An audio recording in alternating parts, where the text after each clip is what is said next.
Nació en Santiago, está casado, tiene 2 hijos, es licenciado en Económicas y Empresariales por la Universidad Compostelana, posee la certificación profesional europea de asesor financiero, realizó además un curso de especialización en tipos de interés por la Facultad de Económicas de la UNED de Madrid, el máster MBA y el curso superior en Dirección Financiera de la Escuela de Negocios de CaixaNova, ha sido director de la Delegación de Vigo, asesor senior de la sección de Banca Privada del Banco Pastor, director de Patrimonios de Banif Banca Privada, director de la Delegación de Vigo de Morgan Stanley entre los años 2000 y 2003, asesor de inversiones y especialista en renta variable en Vigo de la sección de negocios del Banco Santander. Desde el año 99 es también profesor de mercados financieros en la Escuela de Negocios de Nova Caixa Galicia y desde 2006 miembro del Foro de Iniciativas y Negocios del Círculo de Empresarios de Galicia y es también miembro del Foro de Empresa Familiar. Actualmente trabaja en su delegación de A Coruña de Andbank Private Bankers, un banco privado familiar de Luxemburgo, y ha sido comentarista además en medios de comunicación como Faro de Vigo u Onda Cero. Y tan solo tiene 43 años. Don José Miguel González, muy buenas noches. Buenas noches. Y bienvenido. No se nos olvida tampoco que es usted autor de un libro que publicó en el año 93 con un título que ahora sería bastante leído, pero que en el 93 era casi premonitorio. A banca galega no marco do sistema bancario español, era ese título. Sí. En fin, enseguida hablamos de la realidad financiera de Galicia, si le parece, pero antes, ¿cree usted que la inyección del gobierno a la banca va a ser suficiente? Bueno, esa es una pregunta muy importante, a la que quizá pues, es dificilísimo dar respuesta desde el punto de vista de alguien de mi posición como asesor de inversiones o desde alguien desde el punto de vista del gobierno. La necesidad a la hora de recapitalizar una compañía y en especial un banco siempre es una evaluación ex post, es decir, tú puedes solucionar unos números en el pasado, pero esa compañía tiene una dinámica que va a venir marcada tanto por la situación particular de esa empresa, de ese banco, como por luego el entorno que nos rodea. La coyuntura. Entonces, la coyuntura. Entonces, estamos en una coyuntura muy complicada, muy difícil, además no dependemos de nosotros mismos. Y muy cambiante, ¿no?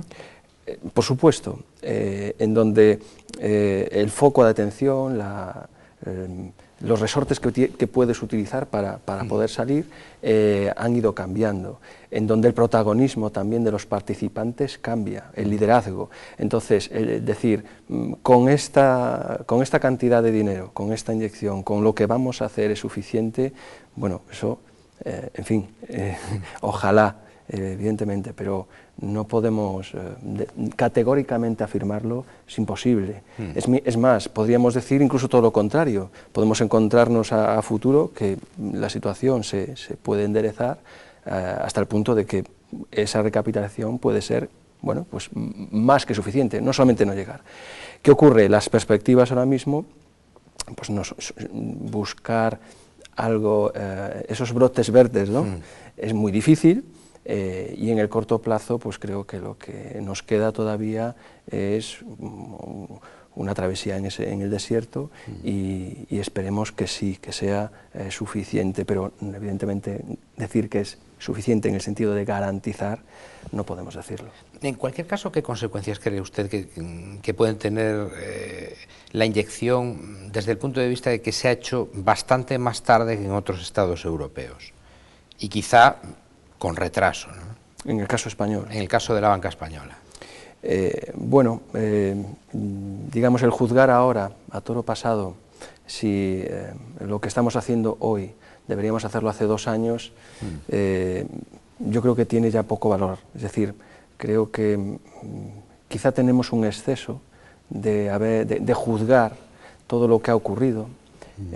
Creemos en nuestra opinión que incluso tenemos cierto complejo respecto a otros países. El resto de países tienen también sus problemas.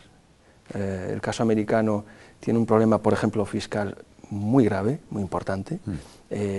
Inglaterra tiene también un grado de endeudamiento muy superior al nuestro. Bueno, en el caso de Estados Unidos, fiscal y de deuda, porque creo que la deuda equivale al PIB del propio país.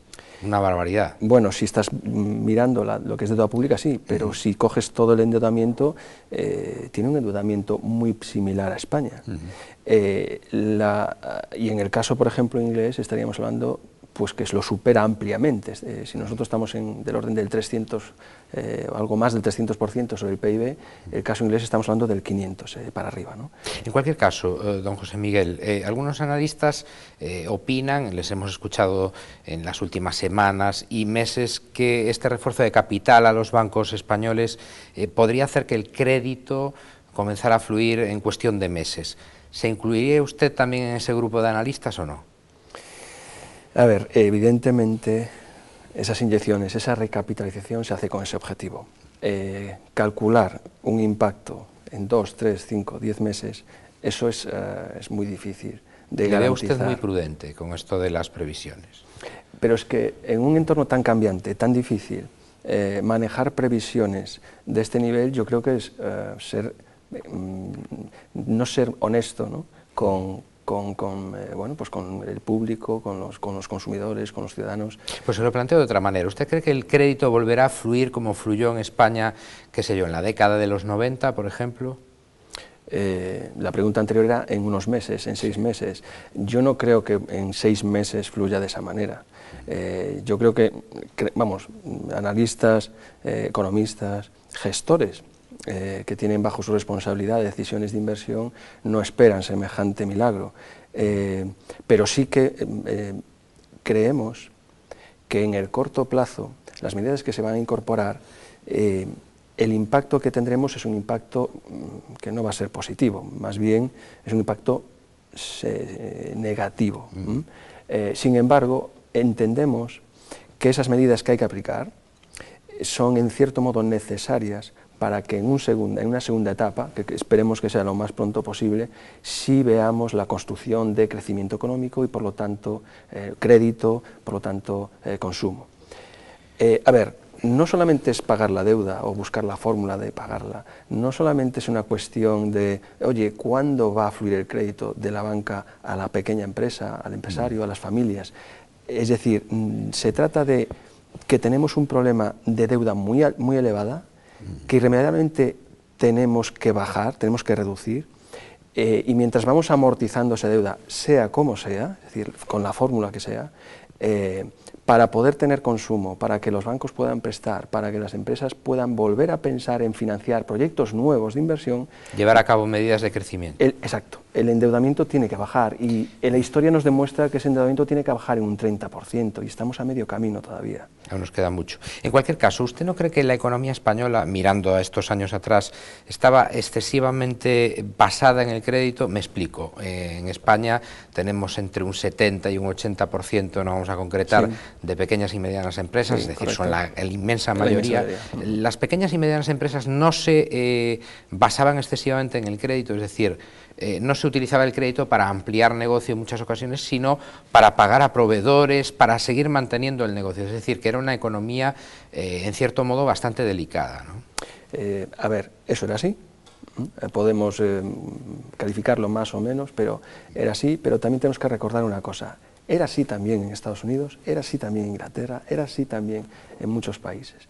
Es decir, esta crisis global se origina como una crisis de crédito. Pocas veces se dan en la historia este tipo de crisis y son dificilísimas de resolver a corto plazo. Es decir, no solamente es nuestro problema, lo que ocurre es que en nuestro caso no tenemos una industria tan amplia como tiene Estados Unidos. Es decir, nosotros estamos mucho más concentrados, nos hemos especializado de alguna manera, hemos apostado por sectores. Esos sectores por los que se han apostado son industrias en las que lo hacemos muy bien. La banca, aunque ahora mismo estemos pasando un momento muy difícil, pero somos uno de los sectores que mejor lo hace a nivel internacional. Industria como es la inmobiliaria, tenemos empresas brillantísimas y otras empresas como de otras ramas industriales, fundamentalmente ligadas a turismo, hostelería, somos también referentes. ¿Qué ocurre? No tenemos otros representantes industriales mayoritariamente en nuestro PIB, ¿no? En nuestra producción, y otros países sí lo tienen. Eso es lo que tendremos que buscar. Diversificar también. Sí. O sea, que usted no cree, y volvemos a hablar de la banca en concreto española de nuevo, que ni estábamos en la Champions League, como decían algunos, ni tampoco estábamos con un sistema financiero tambaleante.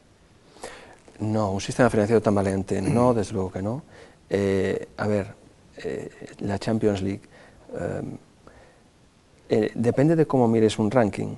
Es decir, si tú lo vas a mirar exclusivamente por un tamaño, bueno, evidentemente la banca española no está exactamente en ese tamaño, pero sí tenemos representantes muy importantes en temas de resultados, en diversificación, en implantación, porque, vamos a ver... Sobre todo Santander y BBV, ¿no? Bueno, las dos principales entidades sí han estado entre los años 2007, 2008, 2009, incluso adquiriendo bancos en otros países y posicionándose. Pero es que no solamente eso, el banco en el que ahora mismo, la entidad a la que mismo yo estoy trabajando, Adbank, que es una entidad extranjera, se quiere posicionar y se está posicionando en España de manera estratégica porque ve también una oportunidad de negocio en España. Es decir,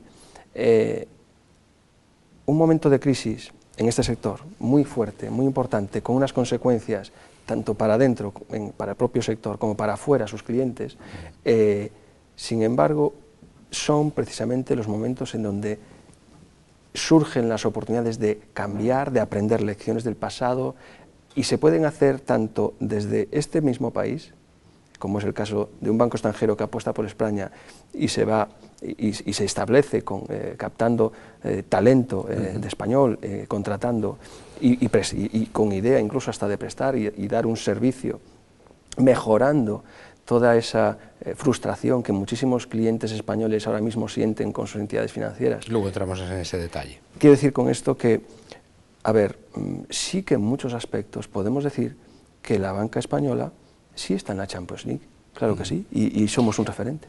El informe sobre la banca española de Oliver Wyman, que tanto esperamos o durante tantos meses esperamos y que al final conocimos, dibujaba un panorama económico de nuestro país desastroso, digamos que extremadamente estresado, ¿no? Podríamos decir. ¿Cree que llegaremos a esa situación de estrés total de la economía española? No, nuestra opinión es que no, pero... Se lo digo porque el desempleo sigue su marcha ascendente, desgraciadamente, claro. A ver, hay que recordar que el informe de Oliver Wyman no es un informe sobre una previsión de la economía española ni de la banca española. Es un informe que lo que está buscando es, poniéndonos en el peor de los casos que podemos imaginar... Medir la resistencia de las entidades. Claro, es un informe que lo que está buscando es cómo podemos, es una de las formas de cómo podemos recuperar la confianza de los inversores internacionales en una de las industrias más importantes de nuestro país, que es la banca. Y de esa manera, con ese informe lo que se pretendía es, bueno, si somos capaces de demostrar que en escenarios exageradamente, casi inimaginables, nuestro sistema aguanta, luego, ¿por qué hay esa desconfianza, o esa imagen, perdón, de desconfianza con el sector bancario? Es decir, que, por lo tanto, el informe de Oliver Wyman para nada pretende decir que eso va a ocurrir. No es un informe de previsión, es un informe de protección, en todo caso. Me decía usted antes de la entrevista que observa algunos, bueno, no sé si me atrevo a decirlo, no me atrevo, me da miedo, sí. Brotes verdes. ¿En qué se apoya para decirme eso? No, lo que decía es que es difícil buscar esas luces de esperanza, ¿no? En el sentido de, aludía a esos brotes verdes que en alguna, bueno, que se mencionaron en alguna ocasión. Pero no se me arredre usted ahora, antes de la entrevista era un poquito más positivo. No, quiero decir que es difícil encontrarlos, pero que sí que últimamente hemos visto noticias muy alentadoras. Por ejemplo, el informe del Fondo Monetario Internacional, expuesto recientemente, hace muy poquitas semanas, en donde reconocía que esas medidas de austeridad que se están aplicando por sistema, y de hecho se han aplicado a países como Portugal, a países como Grecia, para poder reconducir esta crisis basada simplemente en la austeridad, bueno, pues hace 3 semanas se ha demostrado, han reconocido que están equivocados y que no son para nada convenientes, porque basados en la historia, el Fondo Monetario ha dicho, no, es que la historia demuestra que en economías muy endeudadas, cuando aplicas austeridad como medida de choque, lo que haces es un resultado mucho peor. Es decir, esto significa, por ejemplo, para nosotros, para la economía española, que tenemos un cambio muy importante en las medidas que se van a ir aplicando a partir de ahora. Y que creemos que si eso es así, si nos apoyan, por otro lado, lo que es todo el norte de Europa sigue creciendo. Es decir, sí que es verdad que hay unos países del sur de Europa con dificultades, pero hay otros que siguen creciendo. Otro dato más, España, desde hace 26 años, es la primera vez desde hace 26 años que tiene un superávit comercial con el exterior. Es decir, exporta... Las exportaciones. Sí, y eso no se producía desde hace 26 años. Es decir, que sí que estamos haciendo cosas, es decir, los empresarios se están moviendo, este país se está moviendo, y si nos ayudan un poco, y esa perspectiva que había antes sobre la austeridad cambia, yo creo que sí nos podemos apoyar y ver esa luz al final del túnel. Avancemos un poco más. Si nos ayudan un poco, decía usted, naturalmente nuestro entorno, Europa, sí. Nuestros gobernantes tienen que hacer lo que tienen que hacer, y hay una tercera pata del banco que serían los ciudadanos. Ayer miércoles hemos vivido una jornada de huelga general. ¿Usted cree que con huelgas generales se soluciona algo?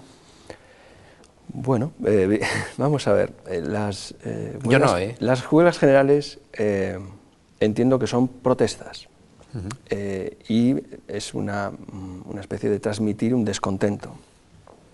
El que sea un descontento general, yo creo que a estas alturas todo el mundo sabe que tenemos motivos para estarlo, pero también es cierto que el momento ahora es un momento de buscar soluciones, ver si son asumibles. Es decir, me gustaría tener más una noticia del tipo es que todas las partes se ponen de acuerdo para hacer esto. Es decir, solo tener una noticia de protesta... Lo comparto plenamente con usted. Hablemos, que se nos va el tiempo ya de Nova Galicia Banco, casi no nos da tiempo. Usted escribió un libro, como decíamos, sobre la banca privada en el 93. La entidad está inmersa en un doble proceso. Por una parte, el fortalecimiento de su capital, igual que el resto de entidades financieras españolas, y por otra parte, esto va a venir después, la desnacionalización, podríamos decir, o recapitalización, es decir, devolver el banco a manos privadas. ¿Qué opciones de éxito observa usted en ese proceso de recapitalización que va a venir después de este fortalecimiento de su capital? Bueno, ahí hay dos cosas muy importantes. Lo primero, y tú lo has dicho, es un proceso que está abierto, incluso con pues componentes incluso judiciales, legales, y por lo tanto ahí poco puedo decir. En lo que respecta al éxito de la recapitalización, a ver, son entidades, esta en particular y hay otras también, en una situación muy difícil, y es todo lo que se está haciendo es para fomentar y que tenga éxito. Ahora, que sea la mejor manera de hacerlo, es difícil saberlo. Me gustaría más decir es la menos mala, pero se lo planteo probabilidades de éxito de otra manera. Entendemos que es la que debería de serlo. Se lo voy a plantear de otra manera. Usted está en un banco de inversión, sí, asesoran a particulares sobre qué hacer con su patrimonio, tocando su dinero, no tocándolo, aconsejándole dentro, fuera de España, etcétera. Sí. ¿Usted aconsejaría a un cliente a que apostara por Nova Galicia Banco? Se lo digo porque la otra opción, en caso de que no se desnacionalice, es la subasta. Bueno, pero vamos a ver, en todo caso, una nacionalización supone una tutela, ¿no? temporal del Estado. Y lo que nosotros, Adbank, lo que ha hecho cuando ha venido a España, ha hecho una apuesta por España. Cuando haces una apuesta por un país, implícitamente estás haciendo una apuesta por su Estado. Y nosotros esto lo tenemos clarísimo. Por lo tanto, ¿los clientes de Nova Galicia Banco deben estar tranquilos? Por supuesto que sí. Además, ustedes tienen sedes en Vigo y A Coruña, Adbank. Sí, tenemos, o sea, la delegación en Galicia, que son 2 oficinas, es un equipo de 7 personas que se ha captado precisamente talento gallego, igual que se ha hecho en las oficinas de Madrid, en las de Barcelona, Alicante, Valencia, es decir, y que siguen estando abiertos a buscar, en la parte del talento que se contrata, pues personas con prestigio, con mucha profesionalidad. Y experiencia. con experiencia, muchas ganas de trabajar, y una cosa muy importante que entendí a lo largo de los años, que es que esta profesión significa ayudar al inversor, asesorarle. Es decir, eso tienes que tener un respaldo en cuanto a independencia, a ética, y eso significa no luchar contra tu competidor, no es otra entidad, sino que lo que tienes que ver es un cliente que probablemente tenga inversiones en distintas entidades, pueden ser Nova Galicia, puede ser otra entidad financiera cualquiera. Desde luego no son ustedes comerciales, que es en lo que en muchos casos desgraciadamente se han convertido algunos de los profesionales de la banca española. Ahí tenemos por ejemplo el caso de las preferentes. Su entidad Andbank es de Luxemburgo, tiene presencia en más de 12 países, sí. Es un banco privado familiar, es decir, que se dedica a buscar lo mejor para el patrimonio de las personas, pero sin productos propios, ni emisión de deuda tampoco, tiene deuda cero. ¿Cuál es el producto de moda para los ciudadanos que todavía tienen dinero para invertir? Bueno, me consta que mucha gente que tiene grandes patrimonios de España tiene su dinero ya en Luxemburgo, precisamente. Bueno, hay alguna gente que ha querido tomar para su dinero una decisión de ese tipo, para una parte de su dinero. Nuestro trabajo en esa idea de producto de moda, precisamente lo que vimos es de ese producto de moda, no tenemos una idea de producto. No, nosotros digo más por porcentaje de sí, en qué han invertido ya el dinero. Sí, pero sé lo que querías decir. La idea es, ahora mismo la perspectiva es una perspectiva de economías con crecimiento bajo, ¿no? Con lo cual, de momento, buscar crecimiento pues tiene que ser muy selectivo. Entonces, el rendimiento se está buscando más en el mundo en el producto de los bonos de alta calidad. Pueden ser gobiernos, pueden ser estados, pero de empresas, es decir, bonos de compañías como Telefónica o de grados de inversión elevados, es la preferencia de los inversores. ¿Qué ocurre? Esos rendimientos cada vez van a menos. ¿Por qué? Porque ese producto de moda, ese activo más preferido ahora mismo, pues está agotando su capacidad de dar resultado. He visto que también tienen ustedes, evidentemente, digamos, un baremo de mayor y menor riesgo, naturalmente. Es y lógico. El mayor riesgo pues aparecen materias primas, sí. Otro tipo de productos, si podemos llamarlo así. No queremos olvidar tampoco que pronunció usted una conferencia la semana pasada, el jueves de la semana pasada, en la Facultad de ADE, de Administración y Dirección de Empresas, sí. En el campus de Lugo, de la Universidad de Santiago, el título El reto de la formación en entornos altamente competitivos, una experiencia dentro del sector bancario y los mercados financieros. La formación sigue siendo, aunque estemos en plena crisis, algo fundamental, ¿no? Muy importante. El mensaje que yo llevé a los alumnos de ADE de Lugo era muy simple.